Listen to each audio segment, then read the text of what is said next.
Hello, everyone, and welcome back to the Boost Your Biology podcast. Today's special guest is one of the top peak performance coaches in the US. He holds a Ph.D. in Cognitive Neuroscience from UCLA's Department of Psychology and contributes to do research on attention and cognition. He's been practicing neurofeedback since 2003 and is an absolute wealth of knowledge in this space. Dr. Andrew Hill, welcome to the show. Thank you very much for having me, Lucas. Really appreciate it. Awesome. So, Andrew, maybe let my listeners know a little bit about your journey. Like, how did you become so fascinated with the human brain? Oh, wow. So I've always been one of those guys who sort of takes things apart and has to understand, the reasons behind things, the shapes behind things, and why they're working. And when I was growing up, my brother experienced a brain injury, actually, and ended up having a pretty significant change in consciousness for a month or two. He was in a coma. And then it took him some time to sort of relearn skills, things like some language aspects, some motor things. And I was, in eighth grade, which in the US, I think is around 13 years old or something when that happened. And it was very sort of illustrating, wait a minute, the small little injury, it was a very small part of his brain that was sort of damaged, creates a massive shift in how the system acts, how it acts later, how it can change its performance. And then seeing how he behaved differently with a small, relatively minor brain injury, how it was difficult for him for a few years afterwards, really got me thinking about the brain. And then I ended up working in health and human services throughout college and soon after, like the couple of years after, and worked with really severely impaired people that had no language, were multiply disabled, with developmental disabilities, cerebral palsy, other movement disorders. I learned several different versions of tactile sign with this population because everyone had their own like 30 or 40 signs they knew, and that was it.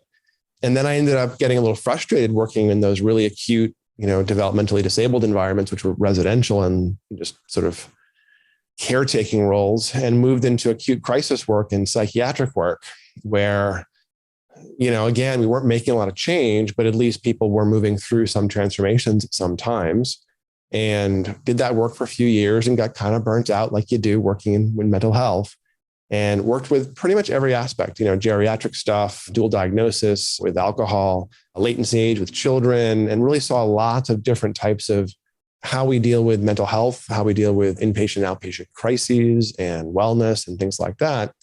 And was getting a little nonplussed, but still trying to think about what to do next. And I got injured. I was head of sort of restraints or hands-on interventions at a really acute psych hospital and got significantly injured and couldn't do hands-on work anymore. So for a few months, I ended up acting as a case manager, but then the hospital closed and I had a pretty significant back injury. So I couldn't just go laterally to a new kind of mid-tier case manager job. I was like, okay, hey, I've heard about this stuff called neurofeedback. I've wanted to get into it for a while. Let me find a place doing it.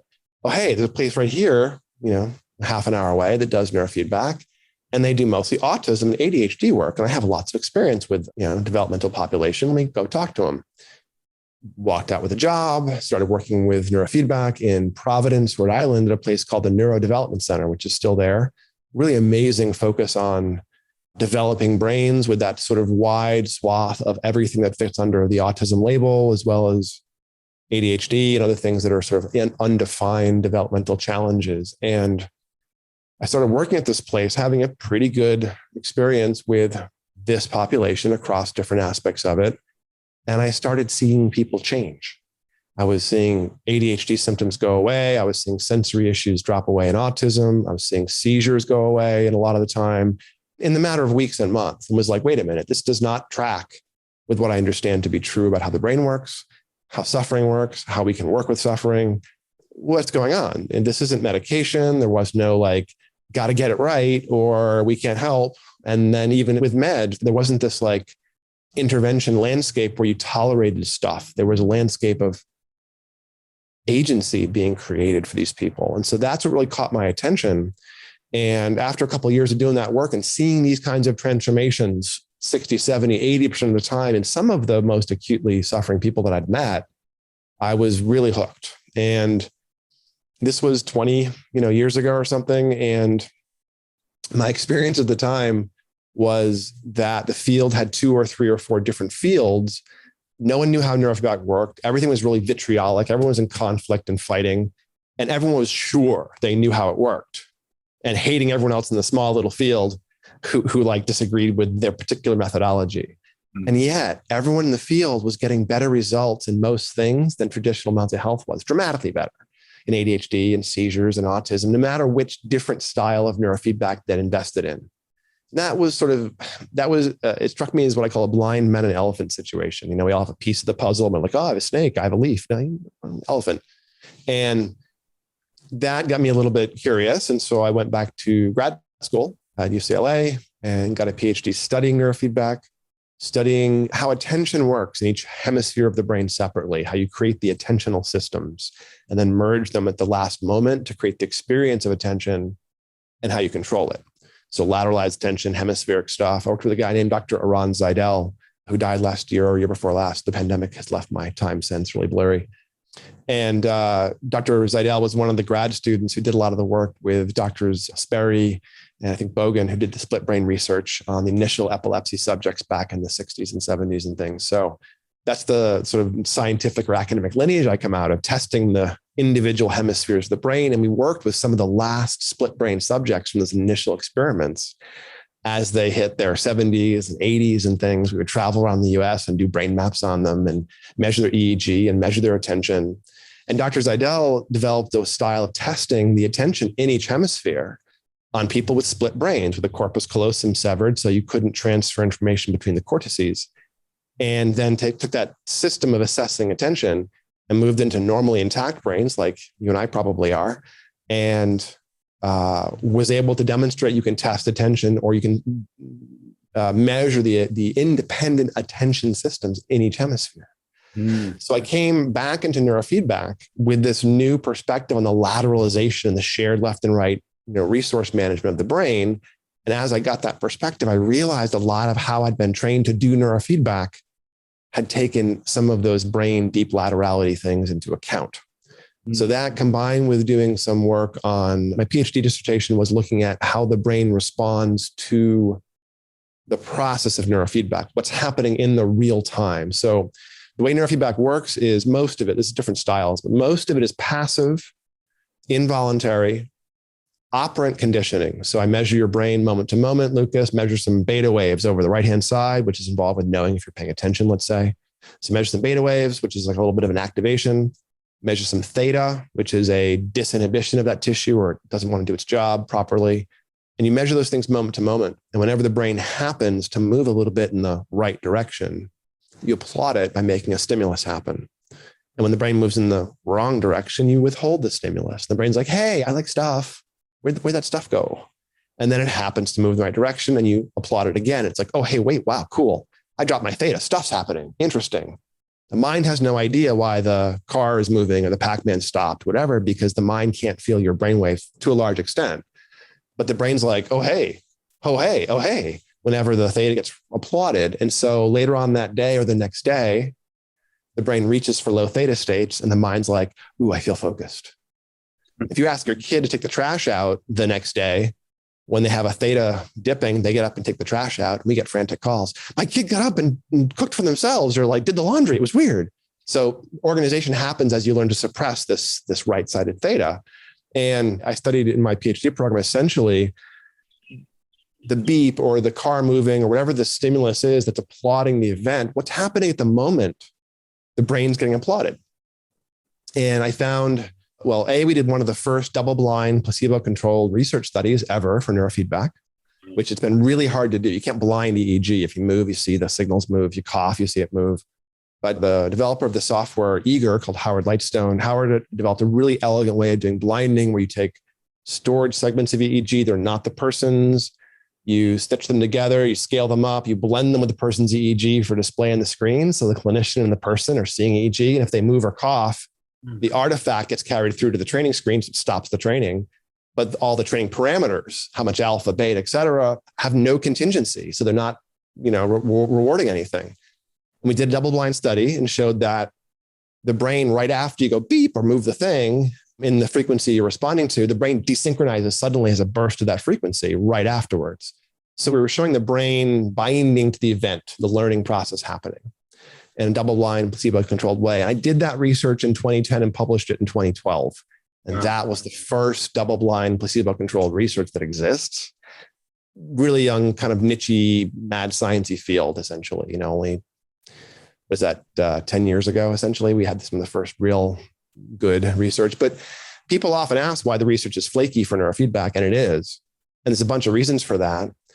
The blinding of it is just a recent thing we've solved. But how do you do personal training in a big research study? How do you test something that's different for everyone? It's individualized, it's iterative, so that's a big piece of it. And these days, someone has to spend about 5 million US to do a high level FDA level study that's gold standard. And no one owns neurofeedback. And the drug companies have been actively advocating against neurofeedback, not supporting it for 50 years. So it remains a bit of a black art and people have to get into it. And we decided to take this role at Peak Brain of being trainers about the tech, how to use mapping, how to push your brain around, because personal trainers educate you and guide you through your path and you make the meaning and you find the results. Doctors have to have the right answer. And so we took this out of the medical place and put it more in all right, it's your brain. Let's figure out how to iterate through workouts and see what you like and refine that perspective. So no, it's incredible stuff, Andrew. And I wasn't aware that you were the very first to help publish that paper, that double-blind placebo. Yeah, well, my dissertation work, which you can find, publish is a strong statement because it's just the dissertation registration, but yeah, those count. So if you Google my name and UCLA or Ph.D., you can find the publication. And we did a bunch of things, including Dr. Zeidel's lateralized attention network task, looking at hemispheric attention. We trained people's brains 5 days in a row, and we put on top of the training wires a full 64-channel cap. And we measured the evoked potentials, the little blips that show up in the brain in response to all the information flow, and then tore it all apart, looking for where things were changing.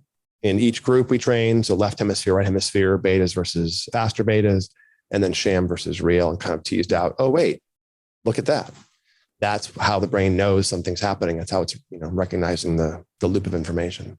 One thing that strikes me, Andrew, is what's the link between neurofeedback and building self-awareness as the individual? Because I realize as a biohacker or just somebody trying to optimize health, having a really high level of self-awareness is going to be highly beneficial. So what's the link there between self-awareness and neurofeedback? I would say there's probably two pieces where there's a lot of good inflection there. One is in the brain mapping, the QEEG. I can show you your brain at rest. And I don't know what it means for you necessarily, but I know what it means in general for most people. And it's plausible. And I can measure your attention and tell you what that does mean on a performance test.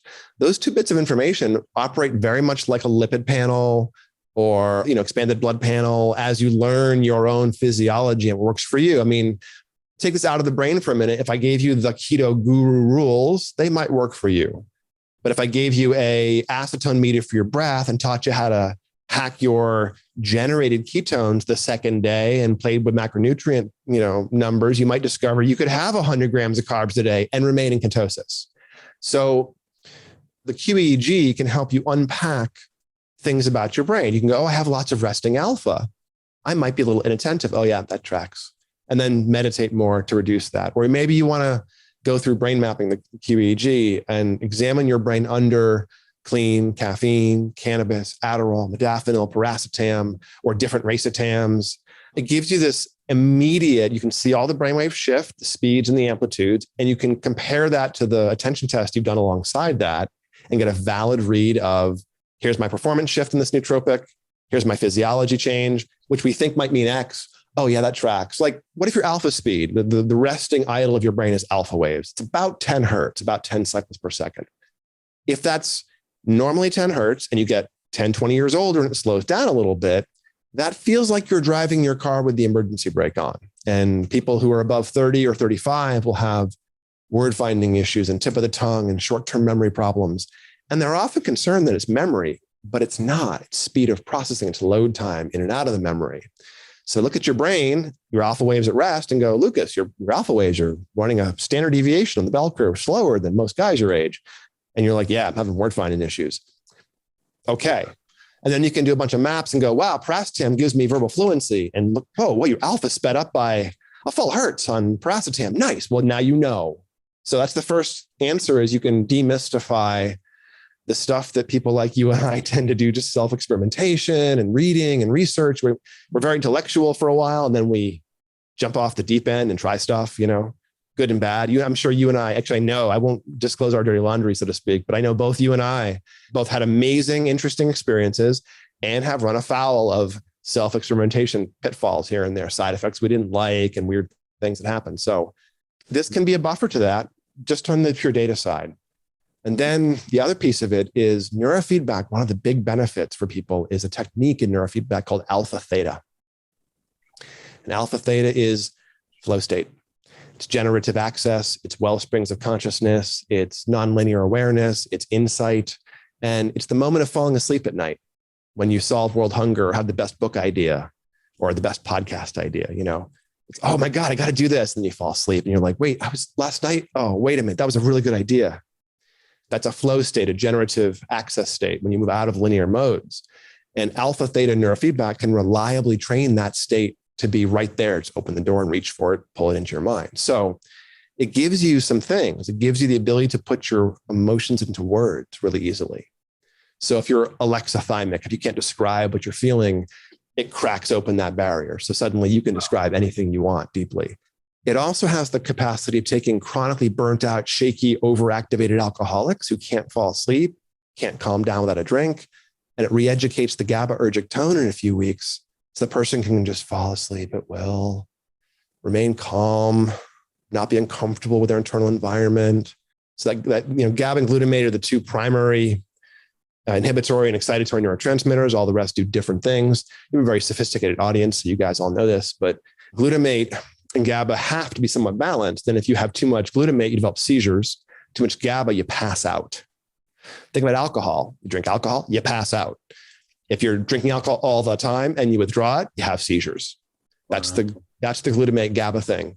So you can train someone with alpha theta and they get the internal downshift into a calm, okay, low-key, settled state, but they also get the physiological state of reduced shaky activation, turning the mind off, better sleep regulation. So that's alpha theta. You also get T cell boosts, oddly enough. CD4 plus cells go way, way up, way up. Dr. Gary Schumer did a study in the 80s on HIV positive men before there were any treatments and did 3 groups: cranial electrostim, neurofeedback alpha training, and both. Both groups that had neurofeedback had massive CD4 plus cell increases over a few weeks. Whoa. It was really quite dramatic. And I've seen that in my clients as well. I've seen massive T cell improvement sometimes from alpha theta. And alpha theta is the basis behind things like 40 Years of Zen and James Hart's BioCybernaut program. And those are 1-week programs to drop you into what I consider an ordeal style of neurofeedback, a shamanic event style of neurofeedback, doing a sweat lodge version of it. Yep, you can get something out of it, but it doesn't make iterative change. It might just break you free of your shapes if you're stuck. I'd rather use those tools like alpha theta systematically, progressively, build a foundation and resources with other stuff, do some flow state work, creativity work on top of that. But long-winded answer, this is how we get into the neurofeedback process. Yeah, no, that's really, really amazing. As part of that, Andrew, I'm curious to know, you mentioned autism, ADHD, and also desired flow state. What are some of the other applications for neurofeedback?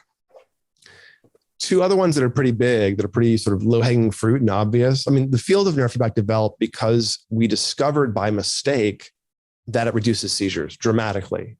Dr. Barry Sturman in the late 60s was doing an experiment with rocket fuel and found that of the 32 cats he was using, a quarter of them refused to have seizures when exposed to rocket fuel. This is the 60s, animal research.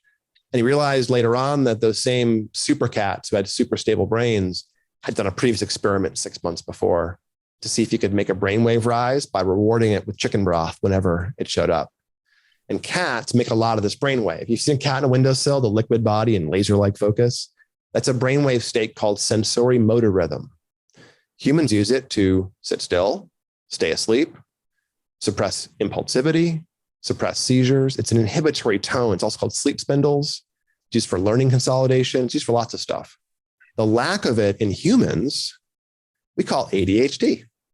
Whoa. So literally the calm cat on the windowsill and the ADHD kid who can't sit still, literally opposite regulatory styles in the brain. So SMR can be trained up. You can go after it. So seizures, if you will, and that sort of brain thing is a big use of it historically. I will say that, aside from the peak performance stuff and the attention stuff, two big areas become a lot of our sort of goal space for clients as they elect them and go after them. One of them is different flavors of anxiety, and the other is brain fog, especially these days with COVID brain fog and stuff. So anxiety is an interesting phenomenon. I'll talk about first, just because anxiety is not really a disease. It's natural circuits that are cramped up. So anxiety is closer to a spasmed muscle for most people, even when severe, even when it's PTSD or OCD or something. It's not a disease process really for most people. It's like having, like, example in the brain mapping. So again, example how the brain mapping gives you insight and helps you understand yourself. Let's say you're a little bit obsessive. You can't stop thinking about stuff. You get songs in your head, you bite your nails, but you're also kind of high powered and a bit of a CEO. Well, looking at your brain map, you're going to see the front midline of your brain, the anterior cingulate, is making lots of beta waves probably. It selects what you're thinking about as part of the brain. And if it gets strong, we hyperselect, which can be OCD if it's in your way, if your thoughts are having you, or it can be a CEO if you're highly useful or skillful at using this little resource. Same thing, the back midline, posterior cingulate. That's the, watch the road part of the brain. I'll catch the Frisbee. Hey, Lucas, heads up. Orient, alert and orient. That's the posterior cingulate. Well, if your brain learns the world is not especially safe or predictable, it cramps up and your brain is now evaluating for danger all the time. But that's metaphorically a lot like the lower back spasming up in a car accident so you can walk away. 10 years later, kind of sore, didn't quite regulate properly. You can stretch it out. You can get it back in shape. Just like your posterior cingulate, if you're experiencing PTSD or threat sensitivity or rumination or something, you can work it out. You can stretch it out. Or you got the right TPJ for social and sensory loading. You see in autism, as well as like quirky people that have social anxiety, the right temporal parietal areas like, the world's so loud that my wife's chewing is so annoying. Or you can see sleep issues as the brain makes lots of delta because you aren't sleeping. Or I mentioned alpha waves earlier, having word finding issues. And then the big one we see a lot of is brain fog these days, because you get COVID and 50% of people roughly, a month and a half later, the brain looks like it's had a concussion. Wow. And they feel like that. It's about 50%. The initial research in the Lancet that came out about a year into the pandemic showed that about 50% of people with COVID, symptomatic COVID, have actually neurological symptoms that are significant 6 months later. So I find that, I have in some ways the luxury of a long client base and thousands of people I've worked with. So before the pandemic, we had seen more than 5,000 people. And for neurofeedback and brain mapping, and I have multiple maps on people. I see them for years sometimes because it's a relationship they have with their brain. And not because they have to train their brain for years, just because we are a resource.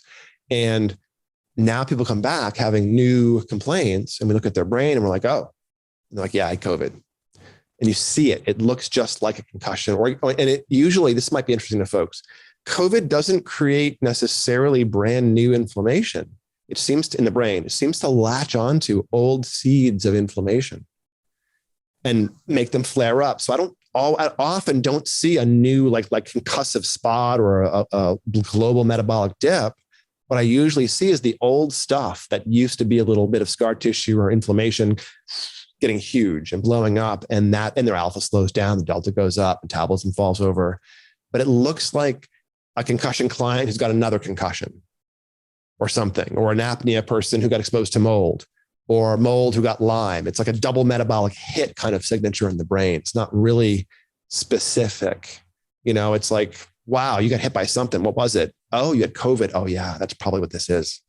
So again, it's a phenomenon I'm seeing that I would go, I don't know why this is here, but there's something here. And they would go, oh yeah, I know it's, I got hit by a surfboard. Oh, I had COVID. Oh, I slept in a moldy tent. I've been feeling like crap for the past 2 weeks. Oh, okay.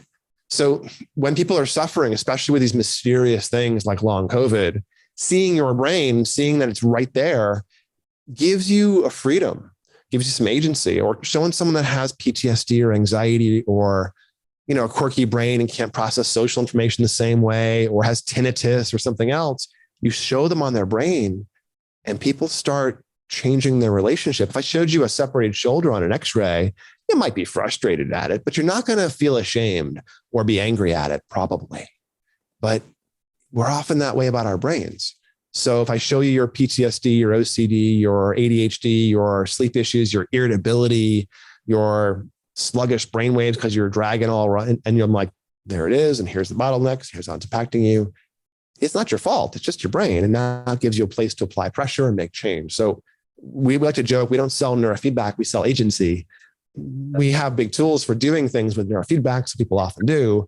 But the brain mapping alone gives you this little snapshot of yourself that you can kind of dig into over time. And I think it really changes our relationship with a lot of things we consider mental health and psychiatric. I mean, most flavors of anxiety, attention stuff, sleep stuff, stress, general things humans suffer with, the vast majority of it, you can take out of that pathological diagnostic DSM world and put it into the world of, hey, which resources are bottlenecked? You want to work those out? See if we can get them to feel different?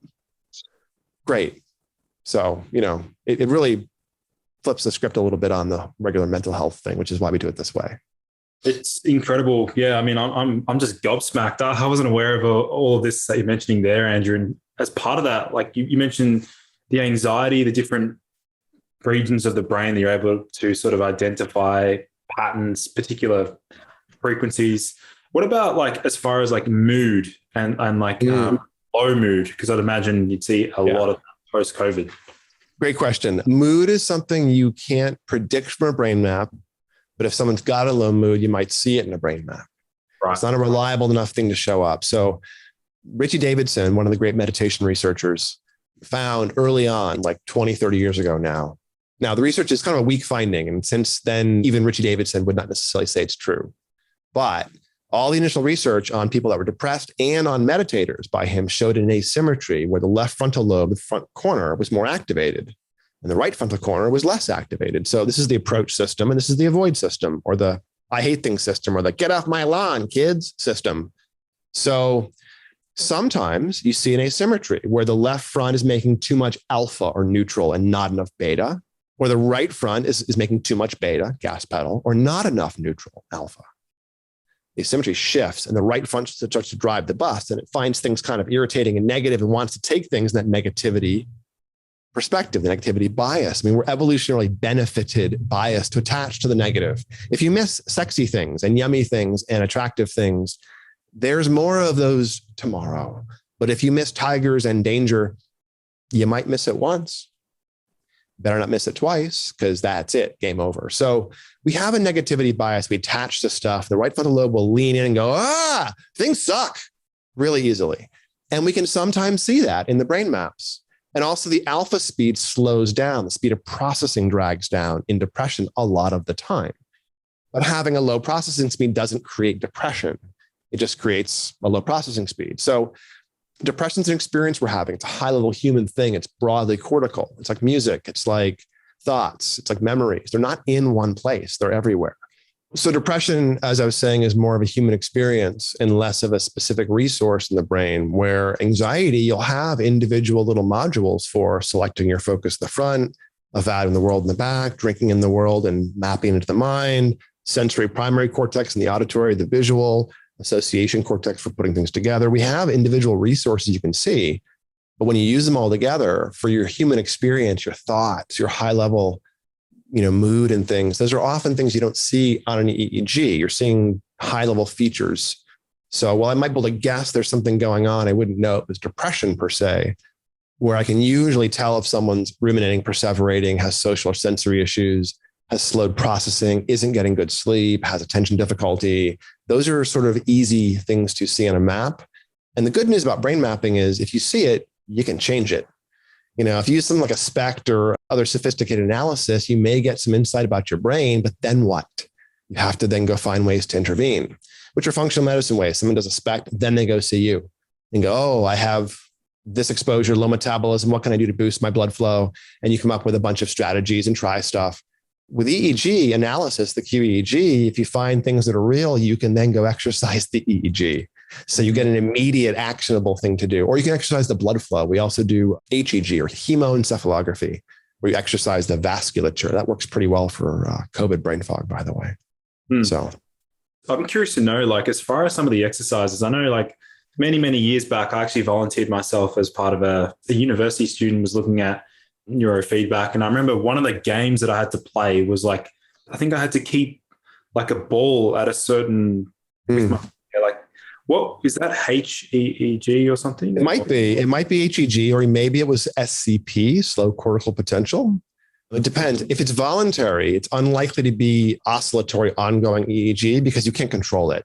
But if you're trying to control something, you can sort of control the big output of frontal lobe. You can concentrate and blood flow will surge. MRI uses this. It's called the BOLD, the blood oxygen level dependent response. But it's happening all the time. And you can kind of use passive sensors. We use one called PIR HEG, passive infrared hemoencephalography, just an infrared camera you strap on and point inward. And it's kind of like you're sitting on the beach, figuring out how active the ocean is by watching a spot on the shore. It's very indirect metabolic outflow. It's happening all the time, but you can like lean in and concentrate. And 2 seconds later, there's a big surge, a higher surge than usual. So you can learn semi-voluntarily. And there's some old technology that may have used blood flow. I think what you were doing is called slow cortical potential training. And that means you were training below 1 hertz because the general DC shift or the activation of the brain, which all the other energy rides on top of, can be somewhat voluntarily controlled. And it tends to change slowly up and down over about half an hour. But you can sort of learn to control it. If you're doing a thing where you're trying to keep a ball up and down and there was wires on your head, like i.e. voluntary control over electricity, it must have been something like SCP. Most EEG is passive and your brain gets applauded for little, of the billions of things it's doing, a couple of those things are getting applauded. You can't really control that. But if you're trying to control like the broad things, the broad blood flow, the broad electrical activation, there's some voluntary control there. So that's my guess. Interesting. What about Andrew? I'd love to hear about like some incredible like success stories that you've had with maybe some clients. You want to share maybe, obviously respecting their privacy, but maybe just share some pretty crazy transformations. Every so often people ask me this question, and I'm always hesitant to start talking about stuff I see because it sounds ridiculous. I mean, most people have ridiculous transformations that are life-changing. And if you have some big major things in the way, what happens is outside of the scope of what is expected in other aspects of mental health. I mean, just ADHD stuff. You measure someone's attention on an attention test when they start, and they're on a bell curve off the mean by a couple of standard deviations. 100's the middle of a bell curve when it's age matched. And these folks come in at 60s and 70s and 30s and 20s and missing scores for aspects of attention when they start. And they do 40 to 50 neurofeedback sessions. And they're above average, 115, 120, 125 permanently in 3 months, 80%, 90% of people with ADHD. I mean, it's insane, the kind of effects we see. Or someone's coming in having seizures. We had a girl a few years ago, major developmental issues, some genetic disorder where her body didn't fold proteins properly. And she was having lots of drop seizures, was having seizures several times a minute, basically, hundreds of times an hour. And she was about 11 years old, very, very small physically because of this genetic disorder. Her parents hadn't slept in 11 years or whatever, because the girl having constant seizures meant that throughout the night, they were always afraid. They were always trying to get her to be safe. So this is a girl with a lot of difficulties. And we trained her brain. And in about 3 weeks, she was down to having 1 seizure every 2 hours from having dozens an hour. Now, this is a very extreme case, but just that small change was a huge success for her. And the girl had no language, but at the end of that process, she wasn't feeling tired all the time because of constantly having seizures. Her parents could sleep at night, so they weren't tired all the time. And the girl started making better eye contact and having better cognition. It's a very small win cognitively, but a huge win in terms of the big suffering. Same thing. Someone comes in who's got some major PTSD, like you read about, can't fall asleep, wakes up screaming, sweating. You train the average person with intrusive PTSD or OCD or something really extreme for 3, 4, 5 weeks, and you've pulled the teeth of most of the symptoms. Not completely, and the brain still cramps up that way over time. You may need to do some more work, but the average person with PTSD will have a dramatic dialing down to minimum of their symptoms in a couple of months. The average person, not the outliers. And almost everyone with ADHD and at least half of people with seizures have these sweeping kind of changes. So this is why I'm saying it's a little hesitant to talk about the successes, because we usually see successes. And if you're someone who's extremely high performance, you have no real problems, and you feel pretty good, and you train your brain, you still level up your attention. You still level up your handling of stress. You still get better deep sleep. What'll happen a lot of the time for many people is the amount of hours will compress and the depth will improve. So you go from sleeping 8 hours, okay sleep, to 6 3/4 of amazing sleep. That's cool. Stuff like that. Or your circadian rhythm, which never quite locks in, starts to lock in. But neurofeedback boosts BDNF and other forms of plasticity acutely for 24 hours after every session. So when you do things like neurofeedback, other stuff you're doing starts to really synergize. And people that do things like neurofeedback are often interested in making change and doing other things. So it has a rather magical reputation in fields of like physical therapy and speech and language therapy and epileptology, because those people see their clients go and find a neurofeedback person and suddenly start making changes. So, or alcohol. Doug Quirk did a lot of work initially. Peniston and Egner and Peniston, I think, did some work on alcohol initially and showed that alpha theta used for alcohol reverses the 1-year relapse rate in alcohol. It goes from 3/4 down to 1/4. And that's across people. So this is a huge impact. It's kind of like exercise. Okay, what are you going to do with it? Well, it's not a one size fits all thing. It must be tailored. It must be focused on your goals. There's different ways to do it. So it's not trivial, but it's also not rocket surgery, so to speak. Yeah. Yeah. As far as the like the frequency of sessions and like the duration of each session, I'd imagine obviously needs to be carefully tailored to the individual. So maybe do you want to sort of outline, let's say a typical 3-month program, what might that look like? Yeah. We like to train the brain, have people train the brain about 3 times a week for about half an hour. But what you do in that session might be quite very different. What frequencies that you're training, where in the head you're training, how many channels, if you're doing EEG or HEG or a combination. So we tend to build complicated, customized individual programs for every person and their goals, just like your coach would in the nice high-end gym. It's always tailored to you. But we start off with something called the brain map or the QEEG, where people will put a cap on their head and squirt it full of gel and sit still for about 10 minutes, eyes closed and open. Also do a really boring attention test, and you'll hate me just a little bit after it, as we bore you to tears and find out how well you can stay focused when things are not that exciting.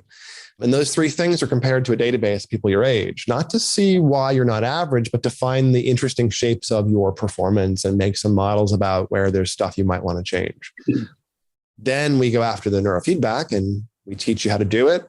A lot of our clients work remotely. We have many offices now in the US and some partners overseas, but most of our clients never see offices. We send brain mapping gear out. We send neurofeedback training gear out. All the coaches work privately with you on a private chat. So we have this 24-hour, 7-day a week. Well, it's not 24 hours, 7-day a week Slack channel system set up. So you have your own private system for getting help with your coaches and taking photographs of your head and asking for more protocols. And we also use that same Slack channel to bug you to fill out your sleep surveys and stuff like that.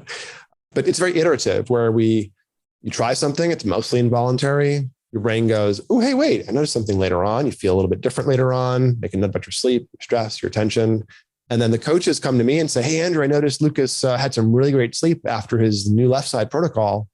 And that's set up for a repeat, but then there's nothing after that. What should we do? Oh yeah, Lucas wants to do some creativity work. So why don't you ask him if he wants to move to alpha theta, if so do a 1-channel and 2-channel, or see if he wants more work on that deep sleep. And if he's experiencing pain right now, maybe give him a right-sided alpha protocol. Okay, thanks. And then write out like a 2-week plan from that and come to your channel and say, hey, talk to Dr. Hill, knows your sleep was good. We put a repeat of that in, put some right-sided protocols in case you want to do pain work. But after that is the creativity stuff. Here's some new locations on the head. Here's a cheat sheet.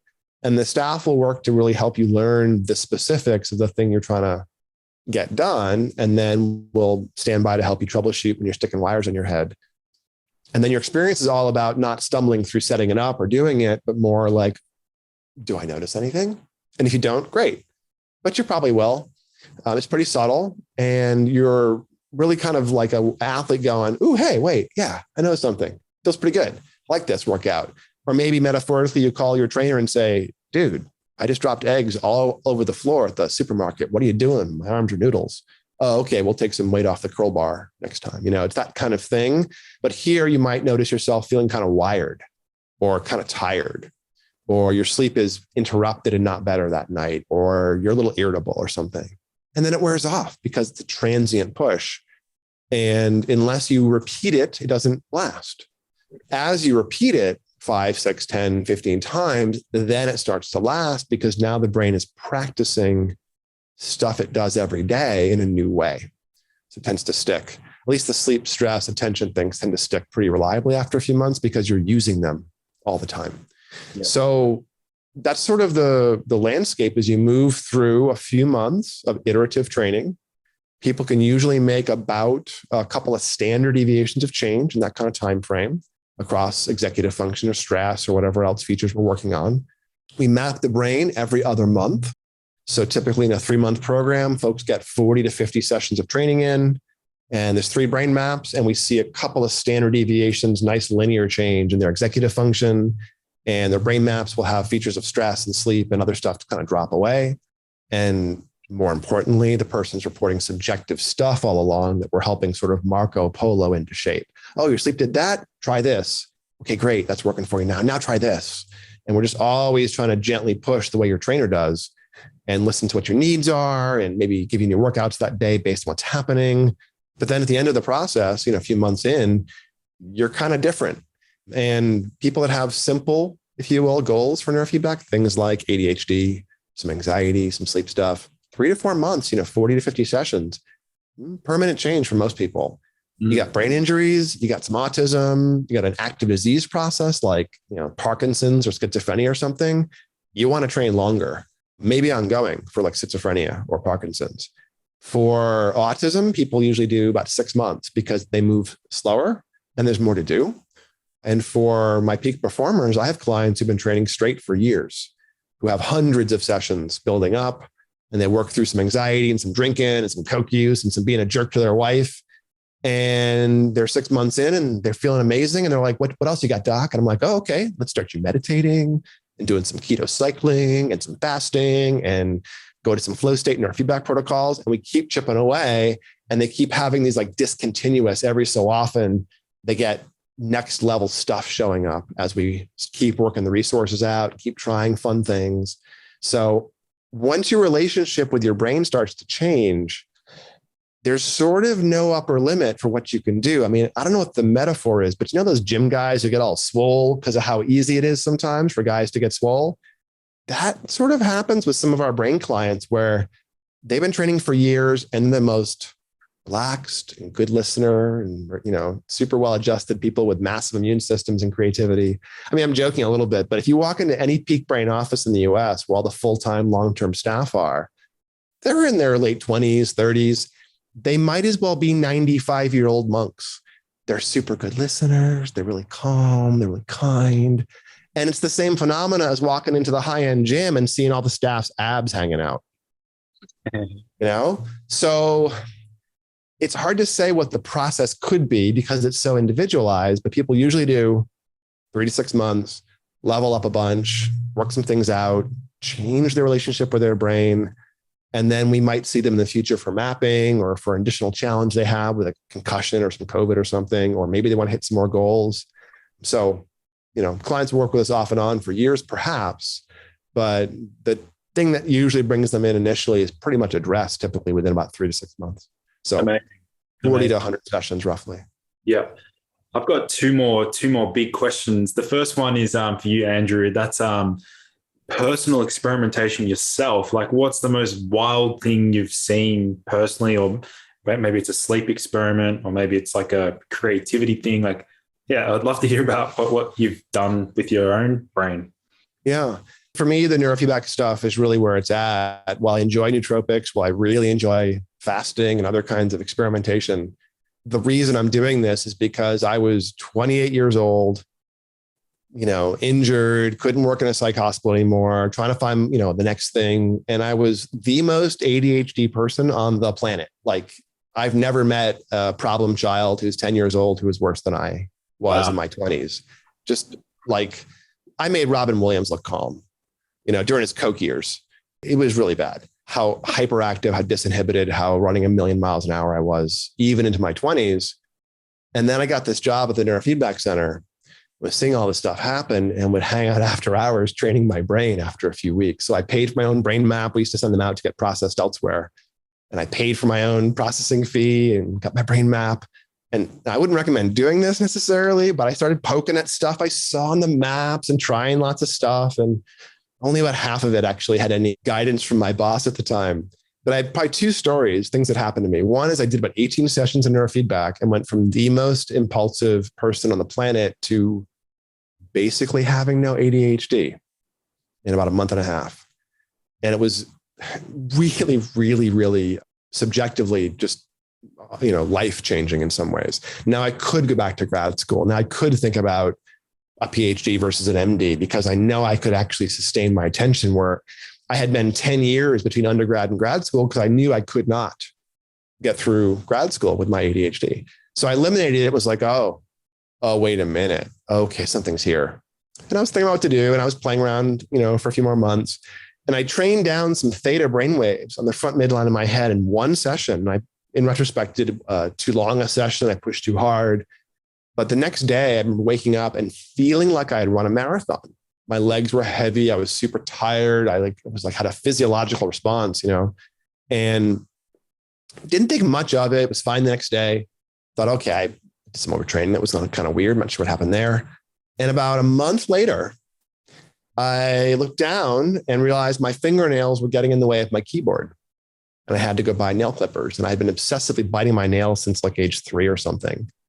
And I stopped biting my nails with one session of neurofeedback, stopped cold so thoroughly that I didn't notice that I had stopped. It just became something that was partitioned out of my behavior suddenly. And I've seen that kind of thing happen with other people, obsessions and stuff or little tics. So I had those two experiences while working as a senior tech with mostly autism. Was like, oh, okay, well, this is ridiculous. There's something here. But no one knew it. No one knew how to really navigate it. No one really deeply understood this mysterious thing we're doing. And when I went back to grad school to find that out, I didn't understand deeply how it works, but I did develop this perspective of trying to identify and steer phenomena from a regulatory perspective. And that's successful instead of trying necessarily to deeply understand discretely every single thing we see, which is not really possible. That's the problem that doctors often run into, having to be right, having to get the right diagnosis, the right medication. And if you get it wrong, it can cause harm. And your coach in the gym is less likely to cause harm getting the imperfect chest press angle or whatever. And even your personal trainer in the OT or PT space, the medical rehab space, even that person has an iterative approach, a test and see, a try and see, a be gentle, be very client focused, meet them where they are, move them to where they want to be. So when I opened Peak Brain, we really took that approach pretty hard. And we went into the personal trainer for brain stuff. And that is how the process tends to work. We work over a few months, clients work out some goals, and we have some fun with shepherding some transformation. Incredible. Yeah. As far as I know we discussed offline before that you guys have expanded into, numerous locations. Do you want to let my listeners know maybe if they want to get their brain mapped, what does that process look like? Sure. So you can come into any of the offices we have and get your brain mapped. We have several in the US plus some partner offices overseas. All your listeners get a half price sort of club fee or brain mapping fee in all the US offices, which drops it from $500 to $250, actually, FYI. And we also have remote brain mapping for clients not near an office, although it's a little more expensive than that because we're sending out brain mapping gear. And in the US, we have offices in Los Angeles and Orange County, California, St. Louis, New York City, and we can do remote mapping any place in the US. And we have remote training systems anywhere in the US for rental. So it's a pretty low problematic way to get your brain mapped no matter where you are. We also have partners in London, Hong Kong, Copenhagen, and a few other places, probably a few others opening up down near you, if I had to guess. And in any of those places, you can go and get your brain mapped and work with our brain mapping people and me to do the analysis and get some gear and work with us that way. So if you're not near one of our offices or in one of the countries we have a partner, we can also get you your own brain mapping app. We'll teach you to use it. They're a little expensive. I mean, but these days the cost of tech has come down so much that we can give people their whole entire, sell them a whole package of pretty sophisticated brain analysis, brain mapping, brain training gear, and then send it anywhere in the world. I have clients in Puerto Rico, in Dubai, in Ireland. I mean, every single country I can think of, I have clients in who have their own gear. And we also have many, many clients in places like the UK and the US where we just send out rental systems. So if you're near one of our offices, then you're in luck and you can get a nice discount map and have this sort of open-ended ability to map and see what's going on. And if you're not near an office, but in one of the countries, we have rental systems. You can grab some gear with a rental, do a few maps over the weekend, do the same exploration with our coaches. And if you're in a different country, we can still work with you, but you may have to buy some gear instead of rent it. So awesome. Yeah, I'll make sure to leave the relevant links in the show notes. And finally, Andrew, I'd love to sort of ask you, what do you think the future holds for the whole neurofeedback space? Like, what direction are you hoping to see it head into? Yeah, I think a couple of things. One of the difficulties of doing neurofeedback is the round trip. The difficulty of any coaching with sophisticated technology or sophisticated techniques where things are variable is watching what happens as it lands and steering it, be that adjusting someone's carbs or their sleep schedule or their whatever. We track a lot of information with you about what's happening, how you're moving toward your goals, what you're noticing day to day. So one thing we're doing this year is releasing an app, which is a quantified self dashboard you'll be able to use as this like real omnibus place to track everything that you may want to watch, how the variables interact. So how your sleep and stress and meditation and diet are affecting your speed of processing and whatever else.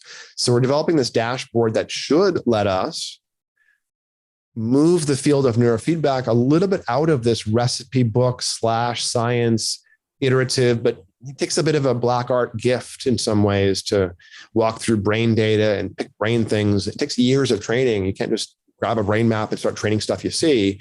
You have to understand how the brain works. And even that isn't ironclad because people are weird. So the process is very iterative. And what I'd like to do is to move the need for the skilled clinician out of the picture by first replicating those kinds of skilled decisions with lots of our coaches and other people's coaches in this kind of app interface, and then start mining the app for predictive stuff. And eventually the apps can become our sort of health avatars, and we'll be able to do tests on them and say, oh, if I threw this nootropic at myself, what would it do? Oh, my model says I don't like paracetam. I probably shouldn't take it. And then you can do testing things where your model can say, hey, look, based on the amount of sleep you're getting, if you keep doing this for a week, you're going to be in trouble. And so that's where I think we're going, is this predictive, reflective thing where we can almost have intelligent agents that are predictive health avatars. I think that's probably where we're going in the health space in general. Yeah, that's amazing. It's amazing. I know at the start you said it was like giving people the agency and empowering the consumer, the customer, which is an incredible mission. And I really, really respect what you're doing, Andrew. And I'm looking forward to staying in touch. And I'll have to organize myself a brain map. I mean, as I said before, I'm heading to Europe. You mentioned you got a place in Copenhagen. So maybe I'll stop by there. But we'll get you in Copenhagen or London, or we have a partner who's coming back. She'll be in Sydney soon. I know you're not super near to there. You can pop over to Wellington if you want to see New Zealand on a lesson you're there. But you guys are in a bubble, right? In the quarantine, it's one. Oceania is one bubble, right? You allow cross travel, I think. Yeah. So, but no, you're more than welcome. Or if you want to grab your own amp, we'll send you one down under, and you can do mapping from there for your clients or something. So awesome. Well, Andrew, thank you so much for coming on the show, man. It's been an absolute pleasure, and I'm really excited to dive into this space more so myself, and I may have to get you back on for another podcast in the future as well. Happy to, Lucas. Thanks so much for having me. It's been a blast talking to you today. Awesome.